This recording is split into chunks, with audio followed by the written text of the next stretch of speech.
Great morning mga katindahan! Welcome kayo dito sa RTW ni Madam Claire! So for today's video nga mga katindahan na yan, napakaganda ng ating magiging topic dahil yes, tama po kayo na nabasa. Ang i-share ko sa inyo is itong top 10 na patok na pwede nating ibenta dyan sa ating mga tindahan ngayong darating na Christmas season. Oh my God! Excited na ba lahat? And by the way, maraming salamat kay Nevermind TV 1676. Yan. Shoutout sa'yo, boss. Nag-comment siya dito sa ating isang video. And sabi niya, good day po madam. Sana po mag-vlog po kayo ng mga item na magandang ibenta sa November 1 at Pasko para po sana mapaghandaan bago pa magmahal yung presyo. God bless po. Ayan. So, tama si Sir Nevermind TV na dapat paghandaan natin itong darating na Pasko dahil talagang nagtataasan ang mga presyo mga katindahan. At bukod dyan, merong mga item naman na hindi naman tumataas, pero ano yung magiging ma-encounter natin na problem kapag hindi natin siya agad na paghandaan? Nagkakaubusan, mga katindahan, naku! Kaya alam niyo kami ngayon, diskarte namin is, ngayong November is kailangan makaluwas na kami, makapamili na kami ng mga paninda na pang Pasko. Bakit? Dahil mahirap makipagsiksikan, di ba? Ang dami, biyahero, biyahera, mahirap sumakay, mahirap magpa-tracking. Naku, ang dami natin may experience na kaya dapat napakagandang tanong ito ni Sir Nevermind TV. Ayan, shout out sa iyo, sir. Marami pa akong gustong i-chika sa inyo mga katindahan, pero let's move on na muna doon sa top 10 nga na mga product yan. So, bali itong mga katindahan is ni-rate ko from 10 hanggang sa pinakang top 1 talaga na mabenta ngayong darating na Pasko. Ayan, kaya naman, kapaki-pakinabang itong ma-share ko sa inyo mga katindahan. Diba? Let's go na doon sa top 10! So, itong top 10 mga katindahan dito sa aking listahan is yung Christmas decors. Ayan, diba? So, baka kasi maparami naman tayo masyado ng bibili ng mga pang Christmas decors. Ewan ko lang ha, iba-iba rin naman kasi sa lugar natin, di ba? Merong pwedeng sa lugar ninyo is talagang bonggang-bongga ang bentahan ng mga Christmas decors. Pero dito sa lugar ko, which is nasa barangay lang nga naman tayo, is hindi ganun ka sobrang ka boom yung pagbebenta ng Christmas decors. Pero nasa top 10 siya, which is ang sinasabi ko dito is meron pa rin maghahanap. Maganda pa rin na meron tayo nitong mga Christmas decors. Bakit, di ba? Dahil yung mga estudyante, kailangan nila ng mga garland, kailangan nila ng mga parol, pang-project ng mga estudyante. Yung anik-anik ng mga pang-Christmas decors. Yung iba bumibili ng mga Santa Claus na pang-display sa pinto, ganyan, mga ganyan, di ba? Kahit pa paano is, yeah, sinama ko siya sa top 10 mga katindahan. Dahil syempre, mas mafe-feel ng customer yung essence ng Pasko kapag meron naman tayong Christmas decors na binibenta kahit papaano dyan sa ating mga tindahan, di ba? So, eto namang top 9 natin mga katindahan is yung mga party needs, mga pang-decorate, ganyan mga katindahan. Ano-ano ba sa mga party needs? Di ba? Mga balloons, ayan mga katindahan, kahit papaano yan. May mga maghahanap talaga ng mga ganyan dahil ang daming mga party-party, ang daming mga nagde-decorate, ganyan. So, maging magbabagong taon, magkakaroon ng mga Christmas party, ang mga estudyante, mga teacher, mga empleyado, ganyan. So, kakailanganin nila yan, mga pang-Christmas decors, mga anik-anik, mga Merry Christmas, isama na rin natin Happy New Year, ganyan, di ba? Yan, so, huwag tayo magpapawala ng mga ganyan, mga katindahan talagang dapat ready tayo ngayong magpapasko. Ang top 8 naman natin, mga katindahan, is itong mga beauty products. Ayan. So, pang top 8 ko siya, mga katindahan. Dahil, itong ating mga beauty products is talagang, hindi talaga rin siya papatalo, hindi rin siya papahuli, mga katindahan. Talaga namang, ang ating mga suki ay, magpapa-beauty talaga. Kasama na dyan, syempre, mga pang-cutics, pampaganda ng kuko, mga sabon-sabon pampakinis, pabango, yan, perfume, ganyan, mga lip tint, ganyan. Basta mga beauty products, mga katindahan, naku. Alam niyo kung bakit? Dahil yung mga kabataan natin dyan, mga katindahan, kahit papano, ay naku, madaming mga pera yung mga yan. Dito sa lugar namin, madidiskarte ang mga kabataan. Talaga namang, magugulat ka, may mga pera talaga sila. Kaya wag nating ismulin yung mga ganyang mga teenager, ganyan, dahil talaga madidiskarte. Diba? Kaya huwag tayo magpapawala ng beauty products dyan sa ating mga tindahan. Naku talaga, palong-palo. Ang top number 7 ko naman, mga katindahan, dito sa aking listahan ay yung mga binabundle promo ko, mga katindahan. Oh my God! Ano ba yung mga sample nito? Babundle ako mga katindahan ng mga batya maliit na may tabo, taplang ganita, ganyan. Tapos, ibabundle natin siya na merong 100, merong 150. Maging ano tayo, maging creative tayo. Lawakan natin yung ating isipan, paano natin gagawin yung mga ganong bagay, mga katindahan. Kasi alam nyo, yung mga bundle promo ha, nakikita ko din sa ibang mga tindahan. So, syempre, pag naisip mo na, ay, pwede to ha, gawin natin, di ba? May mga pitchil, may mga baso, may set ng ganito, ganyan. Basta, ang gagawin lang natin naman dyan is yung magdududamat tayo, kukumpitin natin, hindi ba tayo lugi doon sa puhunan, sa ganito ganyan, di ba? So, syempre, di ba? Tsaka kahit pa paano is, ang sarap sa pakiramdam ng ganyan mga customer natin, mga suki natin is nabibigyan natin ng magandang bundle promo din. O, di ba? So, pupunta pa ba sila sa bundle? Laloy pa ba sila? Di syempre, panghatak natin yan sa ating mga customer.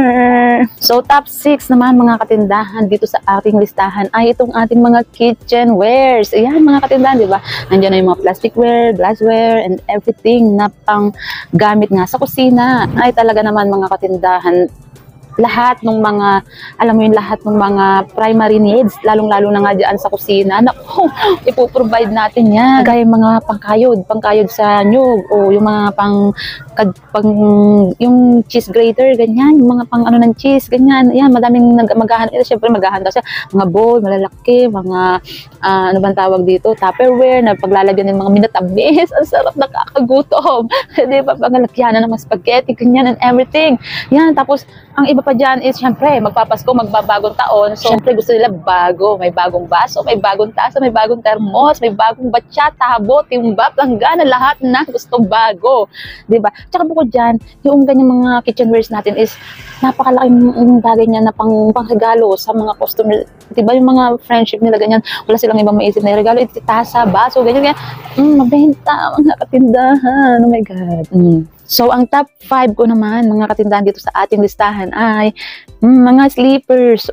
Diba? Kahit pa mga katindahan, top 5 si sleeper, talaga mga katindahan dahil, alam niyo ba, mabenta mga katindahan. Although ito naman mga tsinelas, mapapasko man o hindi, is mabenta naman siya talaga. Pero syempre, dahil magpapasko, syempre mga tao mapepera yan talaga. Saan ang gagaling, di ba? Syempre naman, masisipag naman ang ating mga suki. Talagang magkakapera talaga yan. Sino ba naman ang hindi? Bata, baby, binata, dalaga, matanda, adult, naku, youngsters, naku, lahat yan mga katindahan. Syempre gusto bago, di ba? Kaya mabenta mga katindahan talaga. Kagandahan natin mga katindahan ng display para talagang kaakit-akit sa mga customer. Kailangan yung mga sizes na available natin, yung mga tsinelas, palaging refill tayo ng refill. Kapag kami mabili, refill agad refill para hindi tayo mahihirapan, lalo na pagka nagdagsaan ng mga customer. Ay, naku, dapat talaga laging tayo attentive, mabilis kumilos. So, dito naman tayo mga tindahan sa top 4. Ayan. So, etong top 4 ko naman mga katindahan is mga hair, accessories, and everything basta accessories. Ayan. Napakabenta mga katindahan kapag magpapasko. Naku talaga naman, mga teenager natin dyan, mga bata, kahit mga adults na talaga, bumibili ng mga accessories, mga hikaw, tapos talaga bibilhan nila yung kanilang mga anak, pamangkin, ganyan. Tapos yung iba pa nga, yung mga teenager, kahit mga bata, bumibili din mga katindahan. Tapos yung mga friendship nila, binibilhan din nila dahil magkano ng mga pamuyod, may tag 10, may tag 15, 20, ganyan, afford naman ng ating mga customer, di ba? So talagang gagandahan lang natin, kaya mga katindahan, tignan nyo naman ang ating mga accessories, talagang ginandahan na natin, di ba? Ginandahan na natin ang display, inayos na natin yan, mga katindahan, parang nga panghanda na talaga yan mga katindahan sa darating na Pasko. Kulang pa nga yan mga katindahan, dadagdagan pa natin yan ng bonggang-bongga para nga pagdating ng magpapasko, madali tayo makapag-assist ng customer, mabenta, mga katindahan, mabenta, mga hair accessories, mga hikaw, mga borloloy and everything, ganyan. Ganda, mga katindahan, napakaganda pagtubuan talaga.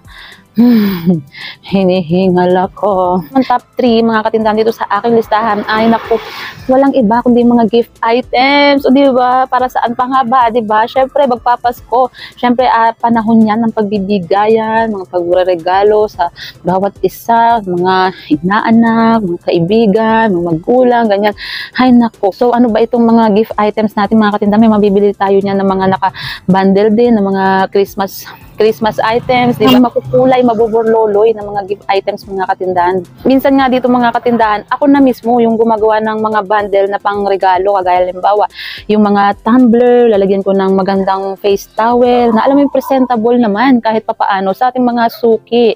Ayan, so, yun kasi mga tumbler, mabibenta yan, magandang ipang bundle yan na mga pang regalo, mga pang anik-anik, ganyan. Tsaka yung iba kasi mga customer, Yung iba kasi mga customer, para hindi na sila mahihirapan na pumili or mag-isip kung ano ba yung iraregalo nila. Ayan, so doon na lang sila tumitingin doon sa mga nakabundle. Halimbawa, halagang 100, halagang 150, halagang 200, ganyan yun.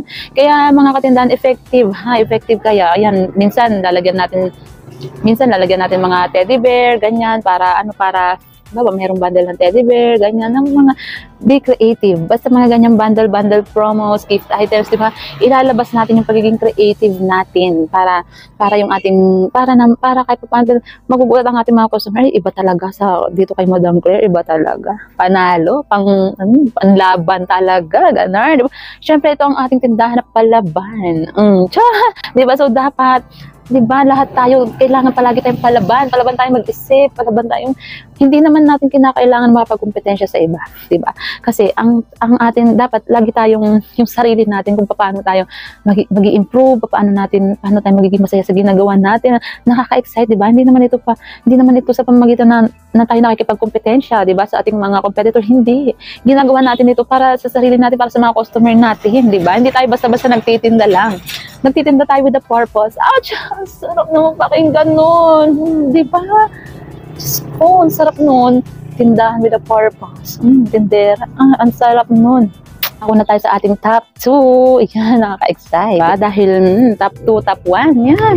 So, nandito na tayo sa top 2, mga katindahan ng Mega, diba? Nakakatuwa. So, ano nga ba itong top 2 na nasa ating listahan? So, itong top 2 na itong mga katindahan, walang iba kundi ang mga laruan. Oh my God. Ay, naku mga katindahan, ang benta talaga ng mga laruan. Diba? Kasi itong mga laruan, parang tsinelas, magpapasko man o magbabagong taon, mabenta pa rin naman siya. Pero iba ang karakas ng laruan kapag ka magpapasko, magbabagong taon, mga katindahan. Ako, bravo. Grabe, napakabenta mga katindahan. Kaya naman ako, huwag kang magpapawala ng laruan dahil lalong-lalo na maganda yung display mo. Nakaakit-akit sa mga customer. Talaga naman ay, alam yung mga katindahan ng ating mga customer, ay palagi may kasama yung mga bata, mga bulilit. Talaga, yung mga bata pag nakakita ng laruan, ay parang sa kanila yung mga kumikinang-kinang ang mga laruan. Talagang bet na bet talaga nila magpabili ng laruan. Eh magkano lang naman ang puhunan, mga katindahan ng mga laruan, di ba? Meron nga tayong na-i-vlog dyan before. Grabe, sobrang mura. May 10, 15, 20, 30, 35. Ganyan, sobrang mumura. May bibenta natin, mapapagtubuan natin na maganda, di ba? Lalong-lalo na kung magkano lang naman yung ating pampuhunan na gustong simulan. Tapos gusto natin magkaroon ng negosyo ngayong magpapasko. Naku, napakabenta talaga mga katindahan ng mga laruan. Grabe. At bukod pa nga dyan mga katindahan na lang itong mga laruan, gustong-gusto rin namang ipangregalo ng mga ninong, ninang, mga, di ba, pambigay sa mga pamangkin, ganyan. Hindi talaga mawawala ang trend ng laruan kapag ka magpapasko, di ba? Kaya naman ako mga katindahan sinasabi ko sa inyo, paghandaan nyo yung laruan at saka nagkakaubusan yan mga katindahan sa mga supplier. Naku, halimbawa sa Divisoria, pupunta ka, dapat agahan mo dahil mga katindahan talaga pag tanghali hapon ka na dumating dun sa supplier, naku, panigurado, wala ka na halos maabutan yan, siksikan na yan, ganyan. Kaya naku, paghandaan mo yung pabimili mo ng ganyan mga paninda at naku talaga naman, sold out yan mga katindahan. So yan, so dito na tayo dumako sa ating top 1. So, ano nga ba ang top 1? Obviously, diba? Wala nga pa bang tanong yan? Walang iba. Number 1, RTW, mga katindahan. Ako po, pag Pasko talaga mga katindahan. Ako, talaga naman, bentang-benta talaga mga RTW, diba? Lahat ng klase ng RTW, mga katindahan. Damit, t-shirt, shorts, lahat, pantalon, dress, pambata, pangmatanda. Oh my God, lahat yung mga katindahan. Ako, ay talaga naman agahan natin mamili dahil lalo nagkakaubusan. Mga magagandang design, mga mabibenta, mga katindahan talaga nagkakaubusan yan sa mga supplier. Nako, kung ayaw mo maubusan, ganyan, ako agahan mong mamili. So, dapat talaga ihanda mo yung puhunan mo. Dahil bakit? Babalik naman sa iyo yan. Dahil ito talaga yung hinahantay na lahat yung magpapasko, magbabagong taon. Dahil ito yung talagang araw ng pagbibigayan, araw ng pag-celebrate, kapaskuhan. Ay talaga naman, ang saya yan. Sarap yan mga tindahan mo yun na yung pampuhunan mo, hindi mo na alam kung paano mo pagkakasya. Dahil hindi naman ganun nga kalaki yung ating pampuhunan. Naku, ano ba? Paano ba? Halos lahat mabenta. Paano na? Saan natin? Kung talaga lang meron tayong malaking pampuhunan mga katindahan, ako, I swear, ang sarap magtinda. Siyempre, di ba, Hindi lang pang bata, hindi lang pang matanda, hindi lang pang dalaga, pang lola, Diyos ko, pang baby, lahat. Mga tindahan, gagalaw talaga yan. Ako, may mga sariling buhay ang mga panindahan natin. Talaga, ako, blockbuster na naman. Kaya nga tingnan yung mga tindahan dito sa amin. Sa RTW ni Madam Claire, talaga namang, November pa lang, October pa lang, ayos na kami dito ng mga display. Inaayos na namin lahat-lahat. Nire-ready naman. Dahil naku, hindi basta-basta yung mga tindahan. Dapat pag dating na magpapasko na, hatak na yung ating tindahan. Ako, talaga namang palaban talaga. Talaga, nakaka-excite. Ang sarap kasing ibigay dun sa ating mga suki. Yung yung deserve nila na display, deserve nila na makita, yung hindi sila mahirapang mamili, hindi nila iisipin, pupunta pa, lalayo pa. Dahil bakit pa, eto na. Di pa proud sila na merong tindahan dito sa kanilang malapit. Oh my God, it's so overwhelming. Oh, char. Diba? Ako mga katindahan talaga.